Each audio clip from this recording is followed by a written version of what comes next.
الرجيم بسم الله الرحمن الرحيم الحمد لله الحمد لله الذي يجيب دعوة الداعي إذا دعاه والصلاة والسلام على سيد الأنبياء وعلى آله وصحبه ومن اهتدى بهداه أما بعد السلام عليكم ورحمة الله وبركاته. ماهی شریف رمضان، این ماهی بزرگ، ماهی با برکت، ماهی که در آن وعده پیامبر صادق مصدوق است که خداوند متعال رزق بنده هاش زیاد میگرداند.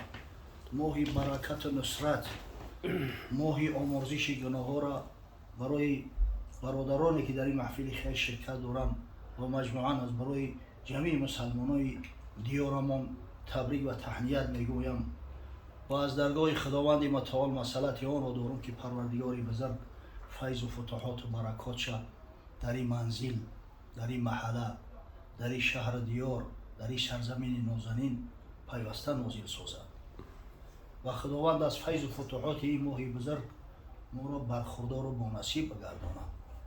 الحمدلله محفل خیر که هست، تبرکاً یک حدیثی که هر باری پیامبر صلی الله علیه و سلم انشاءالله همش یک دستگل براتون تقدیم میکنم و بعدا انشاءالله دعا میکنیم در حق صاحبان خیر و انشاءالله ای پشتی نماز میشیم. امام ترمذی روایت میکند از حضرت عبدالله ابن عباس رضی الله تعالی عنهما که بار پیامبر محبوب صلی الله علیه و سلم فرمود: عینان لا تمسهما نار، عینان لا تمسهما نار. دو چشمی هست که خداوند از آتش جهنم این چشما را امین می‌دارد. هرگز آتش جهنم بر این دو چشم اصابت نمی‌کند.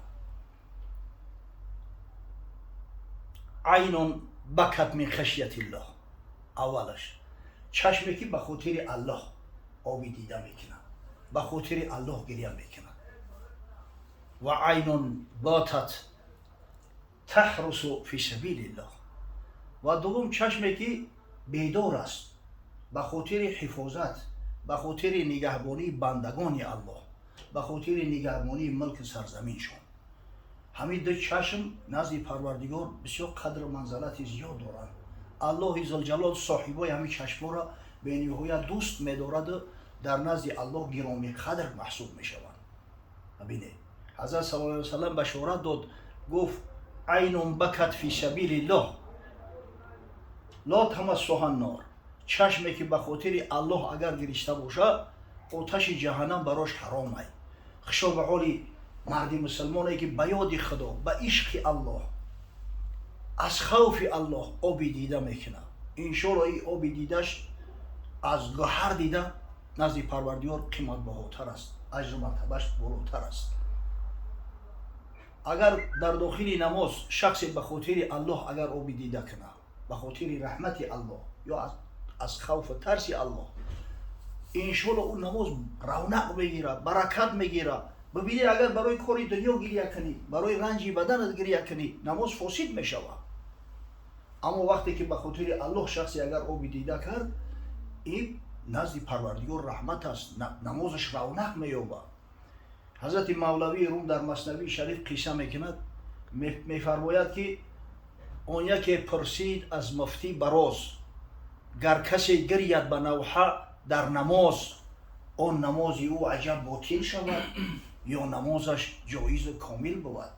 شخص میگه از مفتی سوال کرد که حضرت در داخل نماز اگر گریه کردی حکم نماز چیه؟ آیا نماز فاسد میشود یا کامل؟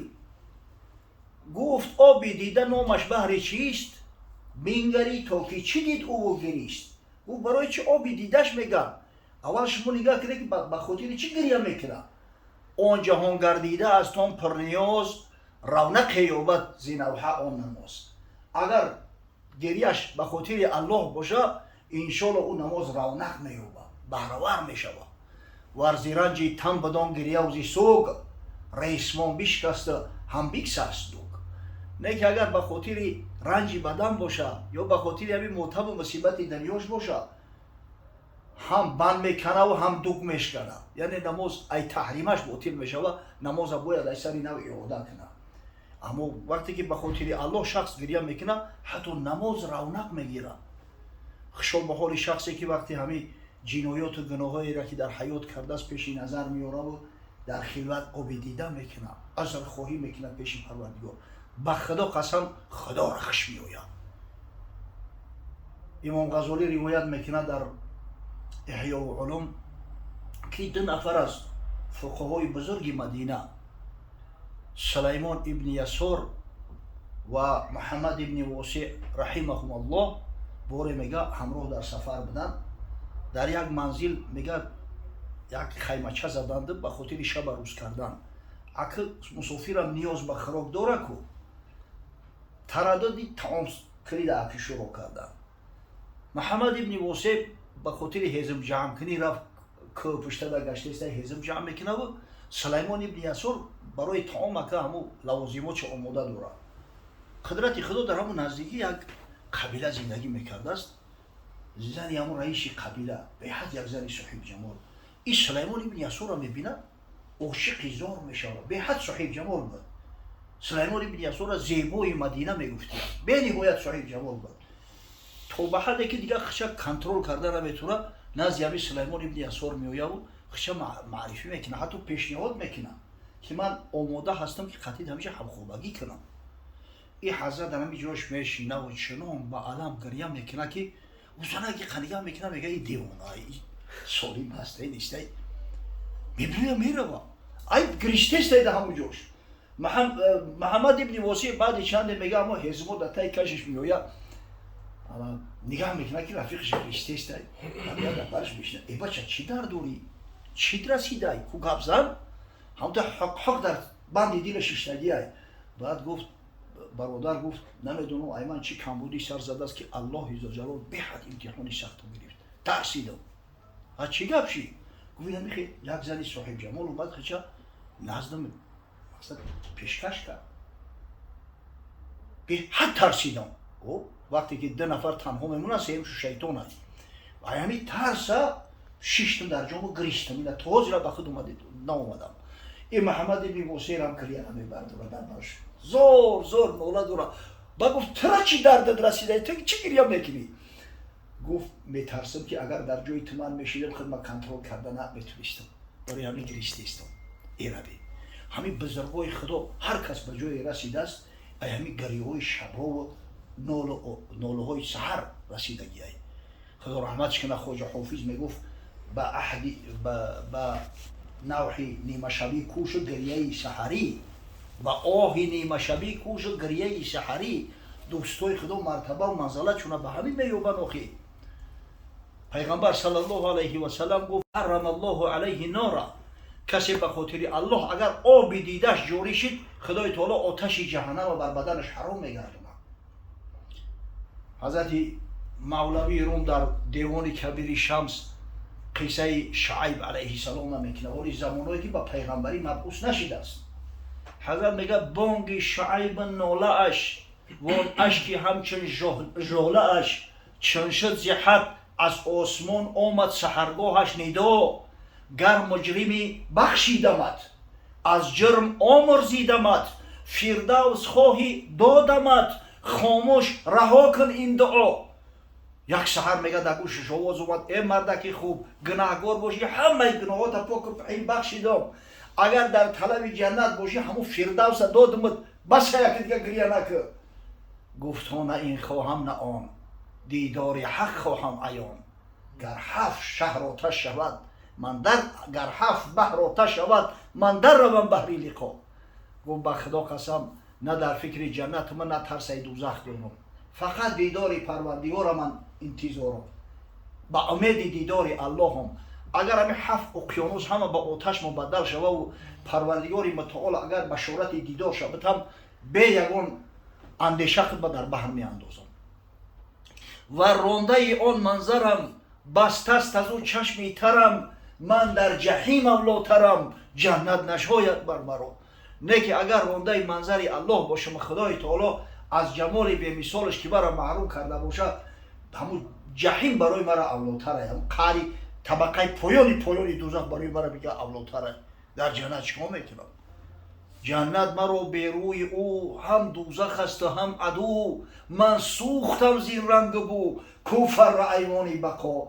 جنت به دیداری دوست و به دیداری الله ذوالجلال مثل دوزخ ای گفت برای مرا.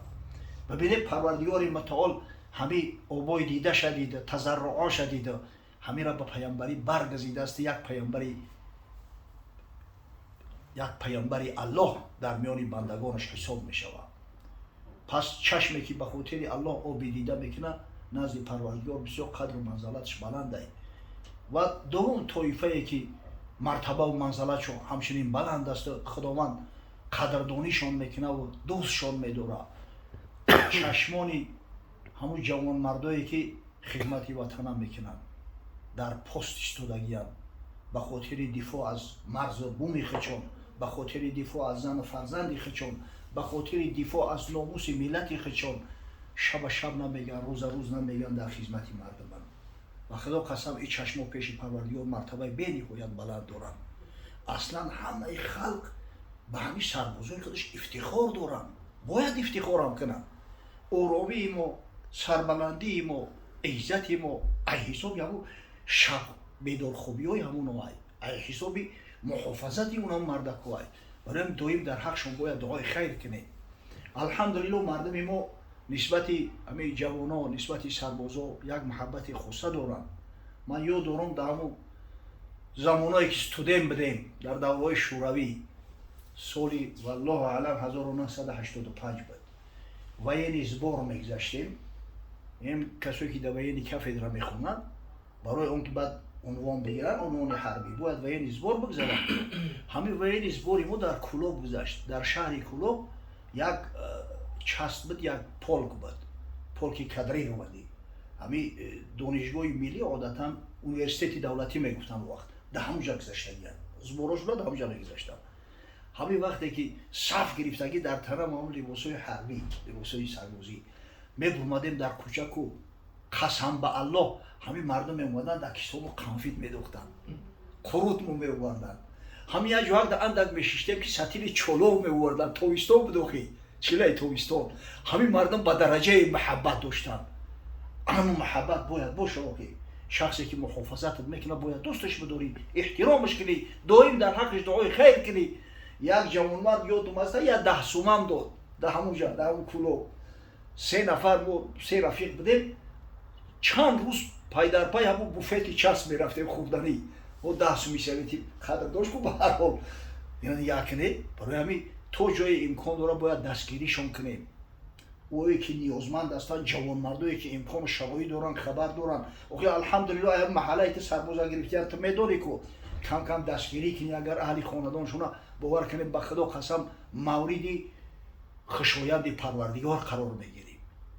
خدا رحمت کنه حکیم فردوسی را. ببینید با چی محبت میگه: نگاه کن بدین لشکری نامدار، جوانان شایسته کارزار، زیبهری بر و بوم و فرزند خویش، زن و کودک خورد و پیوند خویش، همه تن به تن دست به کشتن دهیم، از آن به که کشور به دشمن دهیم. در همین ماه شریف، در این ماه بزرگ، در حق سربازای ملت، در حق همین جوان مردایی که از دیار ما دفاع میکنن، از آرامی و تنجی و صلح و صلاح ما دفاع میکنن، دعا میکنیم که پروردگار بزرگ اولا سربلندی و سعادت دارین نصیب شون بگردن. خدایا نصیب شون بگردن که سالم و تندرست با شرف، با سری بلند خدمت انجام داده و به خاندان به نزد والدینشو بر بگردن. پروردگار بزرگ در حفظ امان و نگهشون بده. خدایا فرد روز قیامت همراه مجاهدین راه حق محشورشون بساز. پروردگار رو در ملک سرزمین من، در این منزل، در خاندان برادرایی که دست به دعا برداشتیان، فیض و فتوحات و برکات خویش رو به خاطر ماه شریف رمضان که نزد پروردگار قدر و منزلت خاصه داره نازل فرما. ربنا آتینا فی الدنیا حسنه و فی الاخرة حسنه و قنا عذاب النار برحمتک یا ارحم الراحمین.